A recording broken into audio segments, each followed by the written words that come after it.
జల్లి software job కొడదామనుకుంటురా? అయితే వీక్యూబ్ లో ట్రైనింగ్ తీసుకొని మంచి జాబ్ కొట్టేయుర్రి.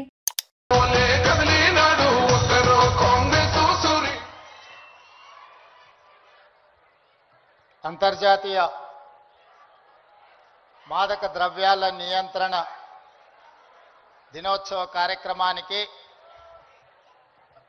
నాతో పాటు ముఖ్య అతిథులుగా యువ మిత్రులు, ఫిల్మ్ ఇండస్ట్రీలో ఒక నూతన శకాన్ని ప్రారంభించిన రామ్ చరణ్ గారు,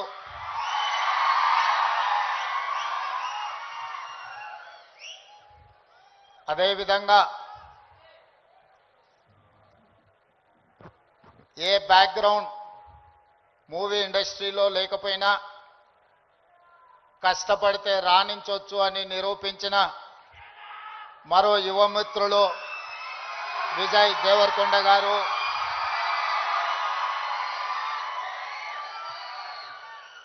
సహచర మంత్రివర్గ సభ్యులు అడ్లూరి లక్ష్మణ్ గారు, చేవెళ్ల పార్లమెంట్ సభ్యులు కొండా విశ్వేశ్వరరెడ్డి గారు, రాజ్యసభ సభ్యులు Anil Kumar Yadav garu, film development corporation chairman Venkata Ramana Reddy, మనందరం గౌరవంగా పిలుచుకునే దిల్ రాజు గారు, అదేవిధంగా Telangana police department DGP Jitender garu, Telangana anti narcotics bureau DG Sandeep Shandilya garu, ఇతర పోలీస్ ఉన్నతాధికారులు, డ్రగ్స్ మహమ్మారిని నియంత్రించాలి అని, స్పోర్ట్స్ని ఆదర్శంగా తీసుకోవాలని మీ అందరినీ ప్రభావితం చేయాలని విచ్చేసిన పుల్లెల గోపీచంద్ గారు, అదేవిధంగా ఈ కార్యక్రమంలో పాల్గొన్న కవులు, కళాకారులు, వందలాది మా యువమిత్రులందరికీ కూడా మనస్ఫూర్తిగా తెలంగాణ రాష్ట్ర ముఖ్యమంత్రిగా స్వాగతం పలుకుతున్నా. మిత్రులారా, ఈ ప్రాంతానికి, ఈ ప్రజలకు ఒక గొప్ప చరిత్ర ఉన్నది. ఆనాటి కొమరం భీముడు, రామ్జీ గోండు నుంచి మొదలు పెడితే మలితరం తెలంగాణ ఉద్యమంలో నిజాంలకు, రజాకర్లకు వ్యతిరేకంగా పోరాటం చేసిన చాకలి ఐలమ్మ, దొడ్డి కొమరయ్య, అదేవిధంగా సర్దార్ సర్వాయి పాపన్న గౌడ్ లాంటి పోరాట యోధులు ఈ తెలంగాణ ప్రాంతానికి ఒక స్ఫూర్తి. ఇంతకుముందు అక్కడ ఒక యువమిత్రుడు గుర్తు చేస్తున్నారు, మన్యం వీరుడు అల్లూరి సీతారామరాజు నుంచి మొదలు పెడితే నల్లమల వీరుడు కొమరం భీముడు వరకు ఈ ప్రాంతం ఒకనాడు జల్ జమీన్ జంగల్ కోసం పోరాటం చేస్తే మలితరంలో భూమి కోసం, భుక్తి కోసం, విముక్తి కోసం జరిగిన పోరాటాలు ఈ ప్రాంతంలో ఎక్కడ చూసినా మీకు కనిపిస్తాయి. ఇవాళ మీరు ఎక్కడికి వెళ్ళినా, అది ఆదిలాబాద్ కావచ్చు, వరంగల్ కావచ్చు, నల్లగొండ కావచ్చు, లేదా నల్లమల అడవి కావచ్చు, మన ప్రాంతం, మన ప్రజలు ఒక పోరాటానికి స్ఫూర్తినిచ్చిన వాళ్ళు. ఆ పోరాట స్ఫూర్తి నుంచి వచ్చిన ఉద్యమమే తెలంగాణ ఉద్యమం. ఈ తెలంగాణ ఉద్యమం ఆనాడు విద్యార్థుల నుంచి మొదలై తెలంగాణ రాష్ట్రాన్ని సాధించే వరకు విశ్రమించలేదు. ఆనాటి యూనివర్సిటీలు, కళాశాలలు ఉద్యమ వేదికలై ఉస్మానియా యూనివర్సిటీ, కాకతీయ యూనివర్సిటీల నుంచి మొదలు పెడితే తెలంగాణ నలుమూలల 4 కోట్ల మంది తెలంగాణ ఉద్యమంలో ముందు బాగానే నిలబడి దేశానికి కాదు ప్రపంచానికి ఒక స్ఫూర్తినిచ్చి మేము అనుకున్న ఆకాంక్ష నెరవేర్చుకునే వరకు మేము విశ్రమించము, మా రాష్ట్రాన్ని మేము సాధించుకుంటాము అని చెప్పి ఒక ఉద్యమ స్ఫూర్తిని నింపి ఇవాళ తెలంగాణ రాష్ట్రాన్ని సాధించుకొని 11 సంవత్సరాలు పూర్తి చేసుకుంటున్న సందర్భంలో ఉద్యమ స్ఫూర్తితో ముందుకు వెళ్లాల్సిన తెలంగాణ రాష్ట్రం ఈరోజు డ్రగ్స్ మహమ్మారికి బలి అవుతున్నది అనంటే ఇది ఎంతో బాధపడవలసిన సందర్భము. మనందరం ఆలోచన చేయాల్సిన సందర్భం. మిత్రులారా, ఒకనాడు తెలంగాణ గడ్డ ఉద్యమాలకు వేదిక అయితే ఈనాడు ఇదే తెలంగాణ ప్రాంతం గంజాయికో డ్రగ్స్కో వేదికగా మారితే ఇది మనకు అవమానమా, ఇది మనకు ఆత్మగౌరవమా? ఒకసారి ఆలోచన చేయండి. అందుకే డిసెంబర్ 7, 2023 నాడు తెలంగాణ రాష్ట్ర రెండవ ముఖ్యమంత్రిగా ప్రమాణ స్వీకారం చేసిన మరుక్షణం స్పష్టంగా చెప్పిన, తెలంగాణ గడ్డ మీద గంజాయి కాదు కదా, గడ్డి పరకైనా మాదక ద్రవ్యాల వైపు ఆలోచన చేస్తే వాళ్ళ వెన్ను విరుస్తాము అని చెప్పి తెలంగాణ రాష్ట్ర ప్రభుత్వం స్పష్టంగా చెప్పింది. ఇవాళ మిత్రులారా, ఈ వేదిక మీద ఉన్న మేమెవరం పెద్ద పెద్ద బ్యాక్గ్రౌండ్ల నుంచి వచ్చిన వాళ్ళం కాదు. చరణ్కు బ్యాక్గ్రౌండ్ ఉంది, కానీ చరణ్ని ప్రభావితం చేసిన చిరంజీవి గారు ఏ బ్యాక్గ్రౌండ్ లేకుండా కష్టపడి కింది నుంచి ఈరోజు దేశమే గర్వించదగ్గ ఒక మహానటుడుగా, ఈరోజు ఒక మంచి మనిషిగా గుర్తింపు పొందిండు అని అంటే దాదాపుగా 50 సంవత్సరాల నిరంతర శ్రమ, కఠోరమైన దీక్షతోని వాళ్ళు రాణించగలిగినారు. వాళ్ళు కఠోరమైన కష్టాలను ఎదుర్కొని, కష్టాలు వచ్చినా, ఇబ్బందులు ఎదురైనా, అవమానాలకు లోనైనా ఏ రోజు కూడా బాధతో కుంగిపోలేదు. భయంతో మాదక ద్రవ్యాల వైపు లేకపోతే వ్యసనాల వైపు బానిసలు కాలేదు. నిటారుగా నిలబడి వాటిని ఎదుర్కొని ఈరోజు ప్రపంచానికే ఆదర్శంగా నిలబడే విధంగా ఈరోజు వాళ్ళు రాణించారు. మరి ఈనాడు మనమందరం ఆలోచన చేయాలి. ఉద్యమ స్ఫూర్తి అయిన తెలంగాణ రాష్ట్రం, ఉద్యమాలతోనే సాధించుకున్న తెలంగాణ రాష్ట్రంలో ఈరోజు పాఠశాలల నుంచి కళాశాలల వరకు, కళాశాలల నుంచి యూనివర్సిటీల వరకు విద్యార్థులు గంజాయి ప్రభావితానికో లేకపోతే డ్రగ్స్ మహమ్మారికి బలైపోతున్నారు అని అంటే మనందరం చూసుకుంటూ కూర్చుందామా? ఒకసారి ఆలోచన చేయండి. అందుకే మిత్రులారా, ఈరోజు ప్రపంచ దేశాలలో అత్యధిక జనాభా ఉన్న దేశం భారతదేశం. కానీ ఈరోజు మీరు ఆలోచన చేయండి, మొన్న జరిగిన ఒలింపిక్స్ క్రీడల్లో పుల్లెల గోపీచంద్ గారు తయారు చేసిన వాళ్ళు కాస్తో కూస్తో మెడల్స్ సాధించి, సానియా మిర్జా కావచ్చు, లేకపోతే పివి సింధు కావచ్చు, లేదా నిఖత్ జరీన్ కావచ్చు, లేకపోతే సిరాజుద్దీన్ కావచ్చు, వీళ్ళు క్రీడలలో రాణించి ఈ దేశ ప్రతిష్టను కాపాడిన. ఒకవైపు 140 కోట్ల జనాభా ఉన్న భారతదేశం ఒలింపిక్స్ లో ఒక్క గోల్డ్ మెడల్ సాధించలేదు అని అంటే ఇది ప్రపంచంలో మనకు అవమానం కాదా? ఒక్కసారి ఆలోచన చేయండి.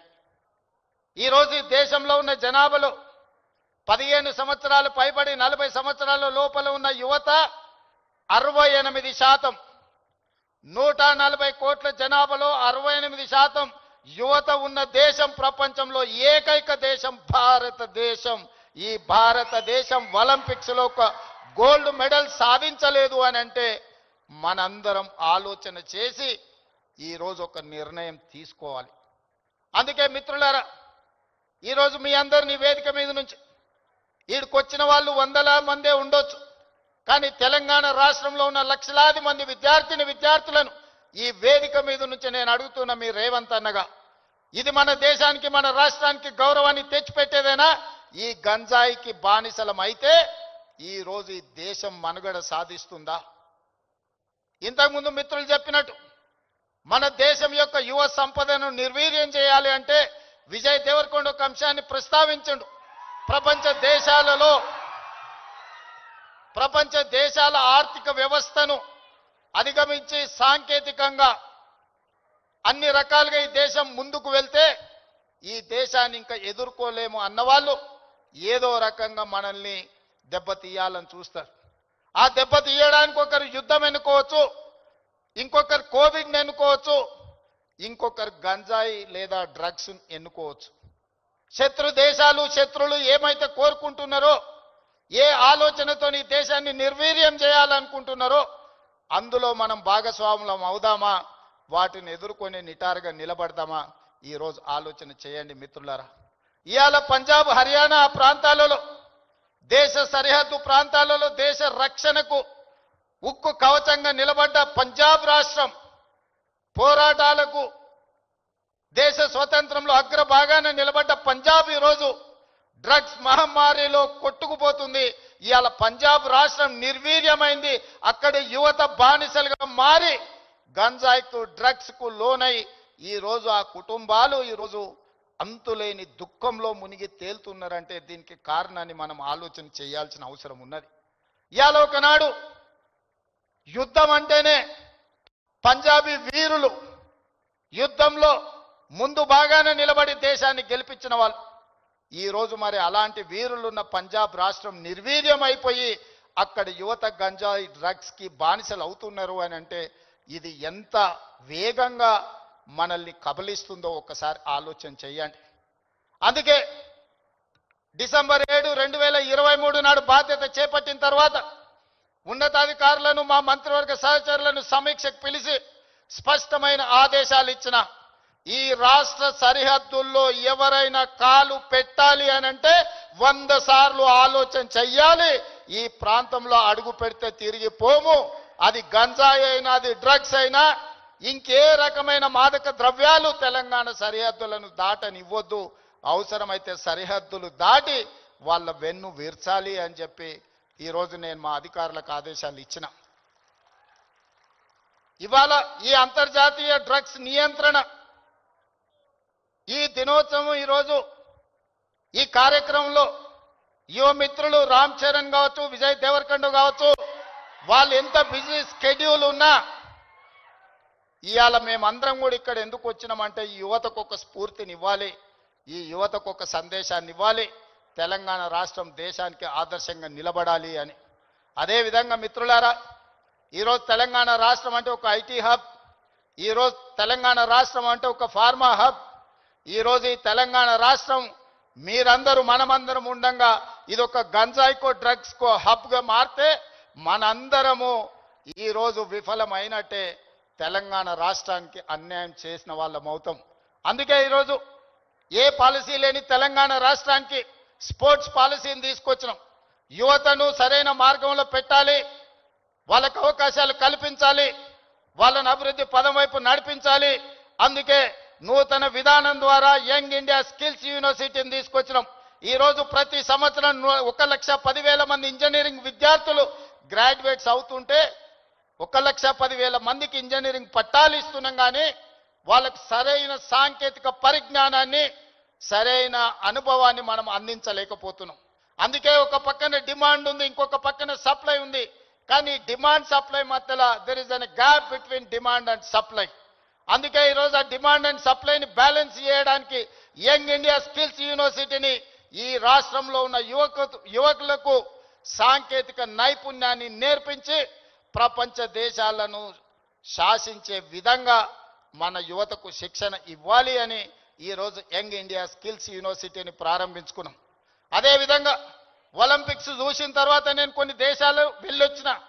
సౌత్ కొరియా 4 అంటే ఒక హైదరాబాద్ జనాభా ఎంత ఉంటుందో అంత జనాభా ఉన్న ప్రాంతంలో ఈరోజు ఒలింపిక్స్లో 32 మెడల్స్ వచ్చినాయి. 32 గోల్డ్ మెడల్స్లో ఒకే ఒక సౌత్ కొరియన్ స్పోర్ట్స్ యూనివర్సిటీ అని ఒక 30 ఎకరాలలో ఉన్న యూనివర్సిటీలో 16 గోల్డ్ మెడల్స్ వచ్చినాయి. 16 గోల్డ్ మెడల్స్లో ఒక అమ్మాయికి 3 గోల్డ్ మెడల్స్ ఒలింపిక్స్లో సాధించింది. సౌత్ కొరియాలో ఒక అమ్మాయి 3 గోల్డ్ మెడల్స్ సాధిస్తే 140 కోట్ల జనాభా ఉన్న భారతదేశం ఒక గోల్డ్ మెడల్ సాధించలేదంటే ఆ దేశంలో ఉన్న ఒక అమ్మాయితో 140 కోట్ల మంది మనం పోటీ పడలేకపోతున్నాము అని అంటే ఇది ఆలోచన చెయ్యాలి. అందుకే ఈరోజు వీటన్నిటిని చూసినాం. ఆస్ట్రేలియన్ యూనివర్సిటీ, సౌత్ కొరియన్ యూనివర్సిటీలతోని ఒప్పందాలు చేసి అక్కడి నుంచి కోచ్లను, అక్కడి నుంచి నిపుణులను రప్పించి తెలంగాణను ఒక స్పోర్ట్స్ హబ్గా తీర్చిదిద్దాలి అని యంగ్ ఇండియా స్పోర్ట్స్ యూనివర్సిటీని ఈ మధ్యనే మనం పాలసీని అడాప్ట్ చేసుకున్నాం.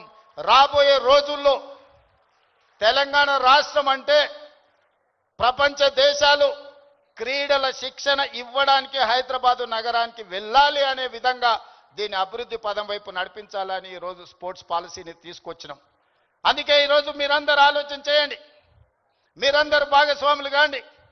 ఈ రాష్ట్రాన్ని బలంగా నిర్మించినప్పుడే ఈ దేశం బలపడుతుంది. ఈ దేశం బలపడ్డప్పుడే ప్రపంచ దేశాలతో పోటీ పడగలుగుతాం. ఈ రోజు మనం అందుకే తెలంగాణ రైజింగ్ 2047 అని ఒక విజన్ డాక్యుమెంట్ను, ఒక విజన్ని మనం ఈరోజు తెచ్చుకోవాలని అనుకుంటున్నాం. ఈ విజన్ లో భాగంగా క్రీడలలో రాణించడమే కాదు, ఆర్థికంగా బలపడాలి. 10 సంవత్సరాలలో $1 ట్రిలియన్ ఎకానమీకి రీచ్ అవ్వాలి. 22 సంవత్సరాలలో $3 ట్రిలియన్ ఎకానమీకి తెలంగాణ రాష్ట్రాన్ని ముందుకు తీసుకువెళ్ళాలి అని చెప్పి ఈరోజు తెలంగాణ రైజింగ్ 2047 విజన్ డాక్యుమెంట్ని మనం ప్రణాళిక చేసుకుంటున్నాం. అందుకే రాష్ట్ర ప్రభుత్వం అన్ని రకాలుగా తెలంగాణ రాష్ట్రంలో ఉండే యువతకు శిక్షణ ఇవ్వాలి, అవకాశాలు కల్పించాలి. భవిష్యత్తులో మీరు గొప్ప వాళ్ళు కావాలి అని నేను ఈ వేదిక మీద నుంచి కోరుకుంటున్నా. మీకందరికీ తెలియాల్సింది, చరణ్ స్కూల్కి వెళ్ళేటప్పుడు నాకు తెలుసు, ఆ రోజు నేను అనుకున్న చరణ్ రాణించాలి అని. ఈరోజు నేను గర్వంగా ఫీల్ అవుతున్నా. నా కళ్ళ ముందరనే స్కూల్ నుంచి కాలేజ్ నుంచి రియల్ లైఫ్ నుంచి రియల్ స్టార్ లాగా ఫిల్మ్ ఇండస్ట్రీలో రాణించి ఈరోజు RRR ద్వారా ఆస్కర్ అవార్డుని సాధించి దేశానికి ఒక గౌరవాన్ని తెచ్చిపెట్టింది. అది అంత ఆశామాసిగా వారు సాధించిన విజయం కాదు. చిరంజీవి గారి పేరుంటే మనందరం మన ఇళ్లలో జరిగే ఫంక్షన్లకు ఆహ్వానిస్తాం, కానీ ఆస్కార్ అవార్డు మనం ఇయ్యలేం. కష్టపడ్డాడు కాబట్టి, రాణించుండు కాబట్టి ఈరోజు ప్రపంచమే ఆస్కార్ అవార్డు ఇచ్చి ఒక యువమిత్రుని గౌరవించింది. మరి దానికి కారణం కఠోరమైన దీక్ష, పట్టుదలతో ఆ రంగంలో రాణించడం. అందుకే మీ అందరికీ ఈరోజు సినిమాలలో వాళ్ళు పోషించే పాత్రలు కాదు, రియల్ వాళ్ళ లైఫ్ని ఆదర్శంగా తీసుకోండి. వాళ్ళు ఎంత కష్టపడితే ఇక్కడికి చేరుకొని ఉండొచ్చు. విజయ్, నేను అప్పుడప్పుడు చెప్తా ఉంటా మీకు అందరికీ, నల్లమల అడవులో నుంచి నేను ఇంత దూరం వచ్చా. ఒక ZPTC, MLC, MLA, MP, Congress president, ముఖ్యమంత్రి 16 సంవత్సరాలల్లా ఒక్కొక్క అడుగేసుకుంటూ 2016లో నేను మొదలుపెట్టిన ప్రయాణం 2023 తెలంగాణ రాష్ట్రానికి ముఖ్యమంత్రిగా ఈరోజు బాధ్యత చేపట్టిన. అదే నల్లమల అడవి నుంచి వచ్చిన వాడు విజయ్ దేవరకొండ. మా పక్క ఊరు పాలమూరు నుంచి ఈరోజు మీ అందరి అభిమానాన్ని సాధించిందంటే కష్టం లేకుండా, కమిట్మెంట్ లేకుంటే ఇంత దూరం రారు. వాళ్ళ నిజ జీవితాలను ఆదర్శంగా తీసుకోండి. వాళ్ళు సినిమాలలో పోషించిన కొన్ని పాత్రలు పాజిటివ్ ఉండొచ్చు, నెగటివ్ ఉండొచ్చు, అవి కాదు మనకు ఆదర్శం. ఈరోజు రాణించాలి అంటే కష్టపడాలి అంటే కమిట్మెంట్ ఉండాలి. అందుకే ఈరోజు స్కూళ్ళలో, కాలేజీలో ఎక్కడైనా ఈ మాదక ద్రవ్యాలకు సంబంధించిన సమాచారం ఉంటే పోలీసులకు మీరే చేరవేయండి. ఇంతకుముందే టోల్ ఫ్రీ నెంబర్ని మీకు అందరికీ డిస్ప్లే చేసిండ్రు. నో డ్రగ్స్ అనే దానికి మీరే వారధులుగా కాండి. ఇన్ఫర్మేషన్ వ్యవస్థనే పోలీస్ వ్యవస్థను బలోపేతం చేస్తుంది. ఈరోజు నియంత్రించాలి అంటే సమాచారం ఉండాలి. సమాచారం ఉండాలి అంటే ఆ సమాచారం కాలేజీలలో చదువుకుంటున్న విద్యార్థులు, పాఠశాలల్లో చదువుకుంటున్న విద్యార్థులు టోల్ ఫ్రీ నెంబర్కు మీరు సమాచారం అందించండి. తప్పకుండా వాటిని నియంత్రిస్తాం. ఈ వేదిక మీద నుంచి పాఠశాల, కళాశాలల యజమానులకు కూడా నేను సూచన చేస్తున్నా, రేపు మీ కళాశాలలో ఇట్లాంటి అసాంఘిక కార్యక్రమాలు జరిగితే దానికి మీరే బాధ్యత వహించాల్సి ఉంటుంది. ఎందుకంటే తల్లిదండ్రులు మీ మీద నమ్మకంతో, విశ్వాసంతో లక్షలాది రూపాయలు ఫీజులు చెల్లించి పిల్లల్ని మీ పాఠశాలలు, మీ కళాశాలలకు పంపిస్తే మీరు చదువు చెప్పడంతోనే మీ బాధ్యత అయిపోయింది అనుకుంటే కుదరదు. వాళ్ళు ఏ విధంగా వ్యవహరిస్తున్నారో, వాళ్ళు ఎలాంటి వ్యసనాలకు లోనవుతున్నారో పర్యవేక్షించాల్సిన బాధ్యత యాజమాన్యాల మీద ఉన్నది. రాబోయే రోజుల్లో మా డీజీపీ, నా యాంటీ నార్కటిక్స్ అధికారులకు నేను ఆదేశాలు ఇస్తున్నా. ఏ కళాశాల, ఏ స్కూలు ప్రాంగణంలో ఎక్కడైనా గంజాయి, డ్రగ్స్ ఆనవాళ్లు దొరికితే యాజమాన్యాలను కూడా కేసుల్లో పెట్టండి. వాళ్ళ బాధ్యత. మనము నమ్మి మన పిల్లల్ని వాళ్ళ స్కూళ్ళకు, వాళ్ళ కాలేజీలకు పంపిస్తే లక్షలాది రూపాయల ఫీజులు కడితే వాళ్ళను పర్యవేక్షించకుండా, బాధ్యత తీసుకోకుండా ఫీజులు తీసుకుంటాం కానీ బాధ్యత తీసుకోము అంటే కుదరదు. ఖచ్చితంగా ఆ స్కూలు, కాలేజీ యాజమాన్యాలు కూడా బాధ్యత తీసుకోవాలి. మీరు ఎట్లయితే సైన్స్, మ్యాథమెటిక్స్, ఇంగ్లీష్ చెప్పడానికి టీచర్లను పెట్టుకుంటున్నారో, మీరు ఎట్లయితే స్పోర్ట్స్ కోసం మీరు టీచర్స్ని రిక్రూట్ చేస్తున్నారో పిల్లల బిహేవియరల్ చేంజెస్ను కూడా గమనించడానికి చైల్డ్ సైకాలజీ అవగాహన ఉన్న వాళ్ళని కూడా ప్రొఫెషనల్స్ను మీ కాలేజీల్లో స్కూళ్ళల్లో పెట్టుకోండి. పిల్లల ప్రవర్తనలో మార్పు గమనించాలి. ఎందుకంటే తల్లిదండ్రులు ఉద్యోగము లేకపోతే ఉపాధి పనుల్లో పడి వాళ్ళు సమయం పిల్లలతో కేటాయించలేకపోతున్నారు. అందుకే majority time kids are spending in their schools. So అక్కడనే వాళ్ళని గమనించాలి. వాళ్ళ ప్రవర్తనలో కానీ వాళ్ళ ఆలోచనలో కానీ వాళ్ళ వ్యవహార శైలిలో మార్పును గుర్తించవలసిన బాధ్యత స్కూల్ యాజమాన్యం మీద టీచర్ల మీద ఉన్నది. దయచేసి స్కూల్ యాజమాన్యులకు టీచర్లకు కూడా నా సూచన, మీ బాధ్యత అది, మీ సోషల్ రెస్పాన్సిబిలిటీ. మీరు ఖచ్చితంగా ఈ విషయంలో ప్రత్యేకమైన దృష్టి పెట్టాలి. రాబోయే రోజుల్లో గవర్నమెంట్ నుంచి కూడా నేను కలెక్టర్స్ అండ్ చీఫ్ సెక్రటరీ ఇతర అధికారులకు నేను ఆదేశాలు ఇస్తున్నా.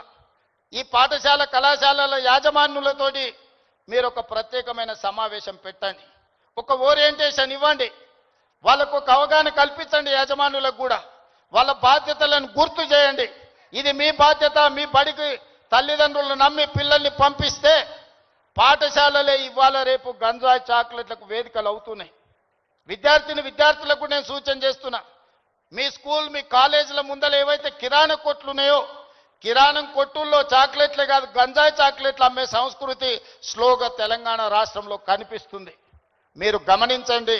అట్లాంటి వాతావరణం ఉంటే పోలీసులకు సమాచారాన్ని అందించండి. మనందరం అప్రమత్తంగా ఉన్నప్పుడే, మనందరం పోలీసింగ్ చేసినప్పుడే వీటిని నియంత్రించగలం. మనందరం మాకేం సంబంధం లేదు, తెలంగాణ రాష్ట్ర ముఖ్యమంత్రి గారి బాధ్యత లేకపోతే పోలీస్ డిపార్ట్మెంట్ బాధ్యత అని వదిలేస్తే ఈ సమాజానికి తీరని నష్టం జరుగుతుంది.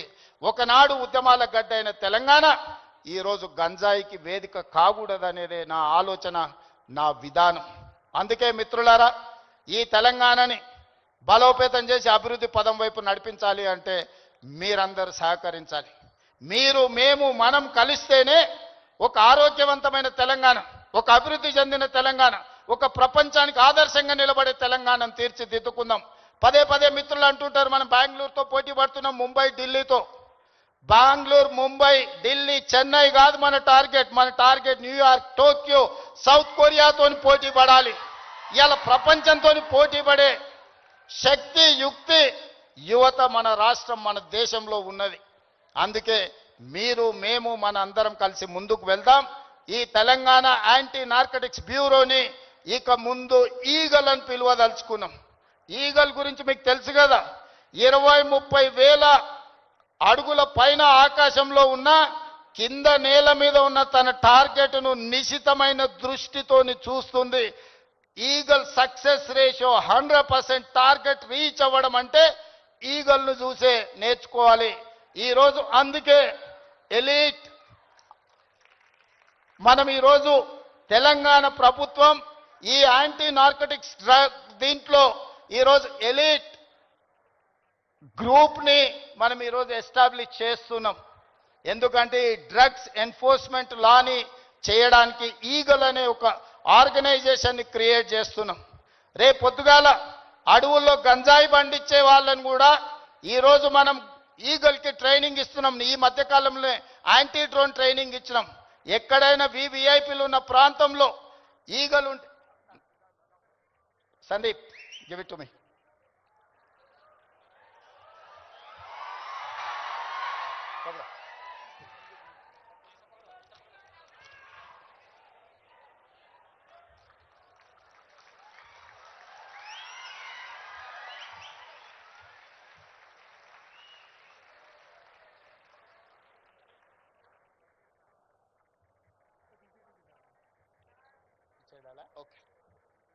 ఈగల్ అంటే elite action group for drugs law enforcement. ఈ రోజు నుంచి ఈ ఆర్గనైజేషన్ పనిచేస్తుంది. ఈ గద్ద మీరు ఎక్కడ గంజాయి పండించినా కనిపెడుతుంది. ఇవాళ మీరు ఈ గద్ద అడవిలో దీనికి స్పెషల్ ట్రైనింగ్ ఇవ్వబోతున్నాం. ఎక్కడైనా ఏ పొలాలలో గంజాయి పండించినా ఖచ్చితంగా ఇవి చూస్తాయి. తెలంగాణలో ఉండే 1,50,00,000 ఎకరాల వ్యవసాయ భూముల్లో ఎక్కడైనా గంజాయి మొక్క మొలిస్తే కూడా ఈ డిపార్ట్మెంట్ గుర్తుపడుతుంది. ఈ సరిహద్దులో డ్రగ్స్ ఎవరైనా తీసుకురావాలన్నా ప్రభుత్వం వీటన్నిటిని కూడా నిశితంగా గమనిస్తుంది. అందుకే మిత్రులారా, ఈ కార్యక్రమానికి ప్రత్యేకంగా సమయం కేటాయించి తెలంగాణ రాష్ట్రంలో స్పోర్ట్స్ని ఎంకరేజ్ చేయడానికి మీకు తెలుసు, నిఖత్ జరీన్కి గ్రూప్ 1 జాబ్ డిఎస్పీ జాబ్ ఇచ్చిన బాక్సింగ్ ఛాంపియన్కి, అదేవిధంగా సిరాజుద్దీన్ క్రికెట్ వరల్డ్ కప్ సాధించిన cricket commandant group 1 police job ఇచ్చినాం. దీప్తి అని పారా ఒలింపిక్స్లో మెడల్ సాధిస్తే గ్రూప్ 2 జాబ్ ఇప్పించినాం. ఇవాళ చదువులో రాణించకపోతే మీరు స్పోర్ట్స్లో రాణించండి, మీకు మంచి మంచి ప్రభుత్వ ఉద్యోగాలు ఇచ్చే బాధ్యత నాది. ఈరోజు మీరు చదువుకుంటేనే ప్రభుత్వంలో గొప్ప వాళ్ళం అవుతాం అనుకోకండి. రాబోయే రోజుల్లో మీకు పొలిటికల్గా కూడా మీకు స్పెషల్ కోటా ఉంటుంది స్పోర్ట్స్లో రాణించిన వాళ్లకు. అందుకే ఈరోజు చదువులో రాణించండి, లేకపోతే క్రీడల్లో ముందుకు రండి. ఏది కాదన్నప్పుడు సామాజిక బాధ్యత తీసుకొని సమాజంలో హీరోలుగా నిలబడండి. మీరందరూ కూడా ఖచ్చితంగా ఈ కార్యక్రమంలో పాల్గొన్న వాళ్ళందరూ వాళ్ళ మిత్రులకు వాళ్ళ కుటుంబ సభ్యులకు ఈ సమాచారాన్ని చేరవేస్తారని, చేరవేయాలని ఈరోజు నేను కోరుకుంటున్నా. ఈ కార్యక్రమంలో ఇంత సమయం ఇచ్చి పాల్గొన్న ప్రతి ఒక్కరికి మనస్ఫూర్తిగా ధన్యవాదాలు తెలియజేస్తూ సెలవు తీసుకుంటున్న మిత్రులారా.